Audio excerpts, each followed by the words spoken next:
Hello, time for another Man in Gray book review. Today's book is Listurbia by Carly Capielli, published in 2019 by Brio Books. It's 84 pages. This book won the 2019 Viva la Novella Prize, which is a prize awarded to writers from Australia or New Zealand in the categories of science fiction, fantasy, and horror. This is an experimental novella that's made up entirely of lists of things. And at first, the lists seem completely random. There's a list of psychological conditions. There's a list of missing children in Australia. There's a list of car or train wrecks, grocery lists, stuff like that. But gradually, a plot begins to emerge. It turns out these lists are being made by a young woman who lives in Sydney who's been suffering from severe mental illness. And one of the symptoms of her mental illness is a compulsion to make lists. And so the book, as we go through the book, is all these lists that she's making out.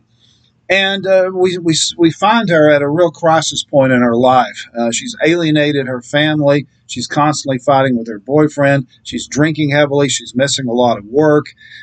She's making promises to people that she forgets about. And she keeps obsessing about a little boy that she knew as a kid who disappeared. And she can't. She doesn't know why she's obsessing about this boy, but she realizes there's something going on, but she's suppressing it.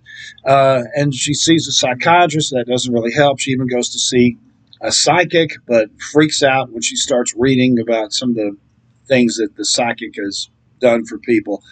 And the whole thing comes to a head when she discovers a long-forgotten little wooden case. She finds a key for it in the bottom of her purse and remembers that it goes to this little wooden box she had when she was a teenager. And she opens it up, starts going through the stuff, and there's a list of all the stuff in the box. And as she goes deeper and deeper, we go back in time until we finally discover what it is. It turns out that she has a connection with this little boy. Something happened when they were little that she feels enormously guilty about. And that's one of the basis of her psychosis. So it's a very dark and somewhat disturbing book, but it does have elements of humor within it. Some of the lists are actually quite funny, and it's very well done. It's kind of confusing at first when you're reading through all these lists, trying to figure out what's happening. But eventually, as I say, a plot develops.